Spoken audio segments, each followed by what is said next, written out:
दोस्तों, मैं प्रियंका आप सभी की दोस्त मेरे YouTube चैनल में आप सबका बहुत स्वागत करती हूँ। दोस्तों, आज हम बहुत इम्पोर्टेंट टॉपिक के ऊपर बात करने वाले हैं। दोस्तों, साधारणतः ये प्रश्न सभी को होता है कि साइकोलॉजिकल डिसऑर्डर या मेंटल डिसऑर्डर हम एक्चुअली किसे कहें।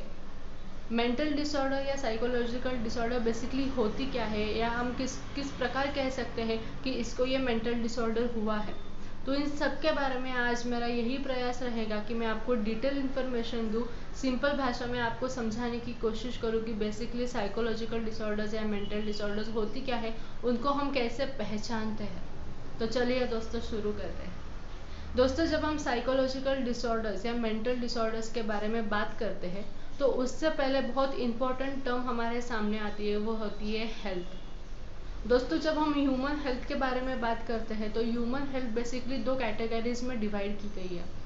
एक जो रहती है वो हमारी फिजिकल हेल्थ और दूसरी जो रहती है वो हमारी मेंटल हेल्थ। दोस्तों, हमें कोई फिजिकल प्रॉब्लम होती है या हमें कोई फिजिकल कुछ इंजुरीज होती है या हमें कोई फिजिकल डिजीज होती है, तब हम कब कहते हैं कि हमें कोई फिजिकल प्रॉब्लम हुआ है या फिजिकल डिजीज हुई है? जब हमारे शरीर के फंक्शंस में कोई बिगाड़ होता है, हमारे शरीर के फंक्शंस में कोई बिगाड़ होता है, तब हम कहते हैं कि हमें कोई फिजिकल डिजीज हुआ है या हमारे अंदर कोई फिजिकल एबनॉर्मेलिटी है। उसी तरह से हमारे जो मन के फंक्शंस रहते हैं, हमारा थिंकिंग रहता है, हमारा परसेप्शन रहता है, हमारा बिहेवियर पैटर्न रहता है, हमारा थॉट प्रोसेस रहता है, हमारे इमोशंस रहते हैं। जब इन सब में एबनॉर्मेलिटीज आती है, जब इन मन के फंक्शंस में एबनॉर्मेलिटीज आती है, तब हम उसको साइकोलॉजिकल डिसऑर्डर या मेंटल डिसऑर्डर हुआ है ऐसा कहते हैं। दोस्तों, साइकोलॉजिकल डिसऑर्डर्स या मेंटल डिसऑर्डर्स बेसिकली हम तीन डोमेन्स में देखते हैं। पहला डोमेन जो रहता है वो रहता है कि एबनॉर्मेलिटी इन इमोशंस। दूसरा डोमेन जो रहता है वो एबनॉर्मेलिटी इन थिंकिंग पैटर्न। और तीसरा इमोशंस डोमेन जो रहता है वो रहता है कि एबनॉर्मेलिटी इन परसेप्शन। हमारे जो इमोशंस है, हमारे जो बिहेवियर पैटर्न है, हमारा जो थिंकिंग पैटर्न है, हमारा जो परसेप्शन है, इन सब में जब एबनॉर्मेलिटीज आती है, एबनॉर्मेलिटीज मतलब क्या कि आजकल कुछ अजीब सा व्यवहार करने लगे हैं, आजकल कुछ अजीब सा थिंकिंग करने लगे हैं, कुछ अलग ही व्यवहार हो रहा है। जो पहले चीज़ें करते नहीं थे वो अभी करने लगे हैं। अकेले अकेले बैठते हैं, अकेले अकेले कुछ अलग एक्टिविटीज़ करते रहते हैं, किसी से बात करते कोई सामने नहीं होता है, कुछ आवाज़ सुनाई देते हैं, अवसाद में चले जाते हैं, खाने पीने का मन नहीं होता है, रोने लगते हैं लोग, बहुत सोते हैं या बहुत खाते हैं, बहुत चिड़चिड़ापन छाया हुआ है। ये सब एबनॉर्मेलिटीज़ होती है। जब ये सब एबनॉर्मेलिटीज़ इमोशंस के थ्रू, बिहेवियर के थ्रू, परसेप्शन के थ्रू, थिंकिंग प्रोसेस के थ्रू रिफ्लेक्ट होने लगते हैं, और इन सब का परिणाम अपना जो डेली रूटीन होता है, जो डेली लाइफ होता है, उन सब पे जब गिरता है, जब पड़ता है, तब हम उसे मेंटल डिसऑर्डर्स या साइकोलॉजिकल डिसऑर्डर्स कहते हैं। दोस्तों, कभी कभी हमें बहुत ख़राब फील होता है, कभी कभी हमें अच्छा महसूस नहीं होता है, कभी कभी हमें बहुत ऐसा उदास सा लगता है, कुछ करने का मन नहीं होता है। महीना में ये एक आध दो बार होता है तो ये एब्सोल्युटली नॉर्मल है, क्योंकि हम ह्यूमन बींग्स हैं, हम इमोशनल बींग्स हैं। कभी कभी हमें इमोशंस कम हो जाना, कभी कभी हमें दुखी हो जाना, ये बहुत कॉमन चीज़ें होती है। पर अगर यही चीज़ बहुत बढ़ने लग जाती है, यही चीज़ बहुत बार बार होने लगती है, जब बढ़ती है, यही चीज़ जब परसिस्टेंट, परवेजिव और प्रॉब्लमेटिक होती है, बहुत दिन हो गए, बहुत महीने हो गए, ये अवस्था से हम बाहर नहीं आ पा रहे हैं। हम कॉलेज जाते हैं, हम स्कूल जाते हैं, हम ऑफिस जाते हैं, घर में कोई मेहमान आते हैं, हम किसी के घर जाते हैं, इस अवस्था से हम बाहर नहीं आ पा रहे। और इस अवस्था की वजह से हमारा जो सोशल लाइफ है, हमारा जो पर्सनल लाइफ है, हमारा जो प्रोफेशनल लाइफ है, घर के कुछ कामकाज है, उन सभी के ऊपर इसका वजह से परिणाम हो रहा है।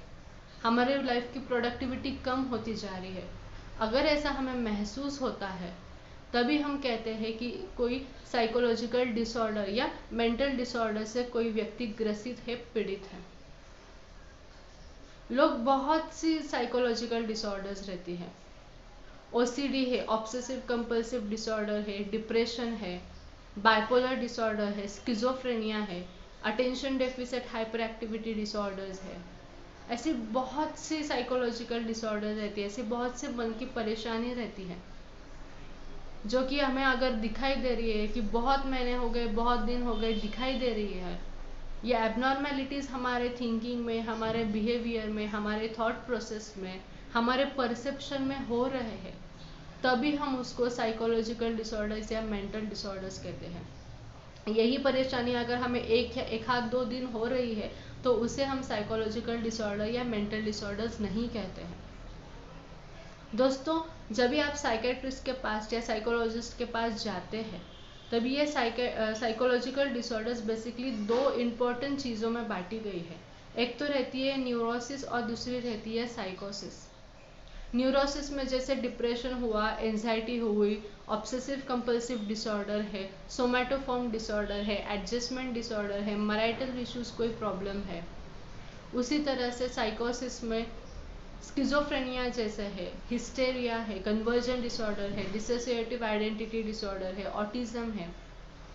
तो इन दोनों में बेसिकली साइकोलॉजिकल डिसऑर्डर्स है वो बांटे गए हैं। इसके ऊपर का ट्रीटमेंट कैसे होता है? जिसे भी व्यक्ति को यह साइकोलॉजिकल डिसऑर्डर है, वो साइकोलॉजिकल डिसऑर्डर का बेसिकली इंसेंट कितनी है, उसकी फ्रिक्वेंसी कितनी है और उसका ड्यूरेशन कितना है, इस सभी के ऊपर जांच की जाती है और उस सभी के ऊपर उसका जो भी कोई इलाज है वो इलाज उस व्यक्ति को दिया जाता है। अगर काउंसलिंग और साइकोथेरेपिस्ट की वहाँ पे ज़रूरत है तो काउंसलिंग और साइकोथेरेपिस्ट वहाँ पे दी जाती है। कोई ड्रग थेरेपी, मेडिकेशंस की ज़रूरत है तो मेडिकेशंस की ज़रूरत होती है।